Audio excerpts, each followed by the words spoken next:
Lucas had been alone on survey station Kepler 442b for 317 days when she appeared at his tent flap. The storm hammered against the reinforced fabric with a fury that would have terrified colonists from gentler worlds, but Lucas had learned to find comfort in Earth's untamed weather patterns. Rain was predictable in its unpredictability, a contradiction only humans seem to appreciate. She stumbled inside without asking, water streaming from her silver environmental suit, her movements jerky and uncoordinated. Lucas grabbed a thermal blanket from his supply crate, noting immediately that something was wrong.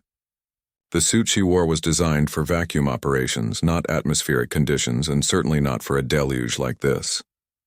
"Here," he said, wrapping the blanket around her narrow shoulders. She was humanoid, but clearly not human. Her skin held an almost translucent quality, like pearl, and her eyes were too large, too dark, reflecting the dim tent lights like polished obsidian. She was shivering violently, and when she finally spoke, her voice carried the musical quality of her species. Etherian, if Lucas remembered his xenobiology briefings correctly.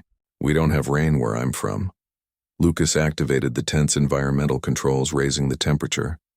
"What are you doing out here? The nearest Etherian vessel is 3 systems away."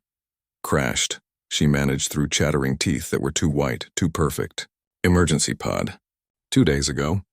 I've been walking. 2 days in this storm." Lucas felt something twist in his chest.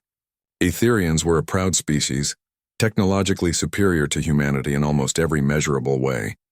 Their worlds were climate-controlled paradises, every drop of moisture recycled and redistributed through atmospheric processors. They had eliminated weather the way humans had once eliminated smallpox. "What's your name?" he asked, pulling out a medical scanner. "Susan." She attempted a smile. "My liaison name." Easier for humans, Lucas ran the scanner over her.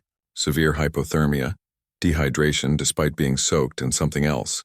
Her cellular structure was breaking down from prolonged exposure to unfiltered atmospheric conditions. Etherians weren't adapted for chaos. "Susan, I need to get you out of this suit and into something dry." He reached for the emergency kit, pulling out standard-issue human clothing. "These will be too big, but they're designed for this environment." She nodded, her movement still mechanical. As Lucas turned away to give her privacy, she spoke again. "I don't understand how you survive this. The unpredictability, the violence of it." "Violence?" Lucas glanced back at the tent walls where rain continued its percussion solo. "This is just weather. It's natural." "Natural?" She repeated the word like it was foreign. "On Etheria Prime, we haven't had uncontrolled precipitation in 4,000 years. This?" She gestured weakly at the storm. "This is terrifying." Lucas helped her into the dry clothes, noting how fragile she seemed without her suit's armor. He handed her a cup of synthesized tea, watching as she wrapped both hands around it, drawn to its warmth. "Your species thrives in this chaos," Susan said, her voice steadier now.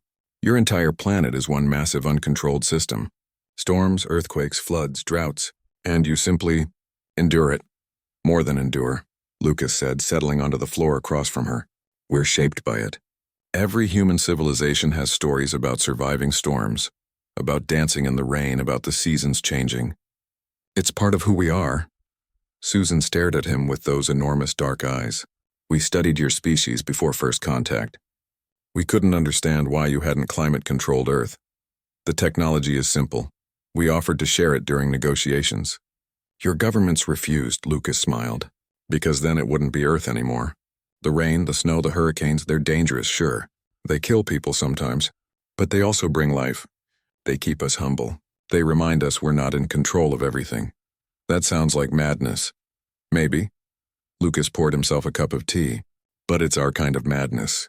Humans don't do well with too much control, too much predictability. We need the chaos. It's what makes us adaptable." Outside, thunder rolled across the plains like ancient drums. Susan flinched at the sound, but Lucas noticed something else in her expression.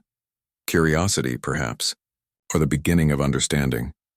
"In Etherian literature," she said slowly, "there are old stories, from before the climate controllers, about rain dancers and storm chasers and people who loved the sky's moods. We thought they were myths, cautionary tales about primitive times." "Not myths," Lucas said. "Memories. Your people knew this once, the beauty in the chaos." Susan was quiet for a long moment, listening to the storm. Then she did something unexpected. She stood, moved to the tent entrance, and opened the flap slightly.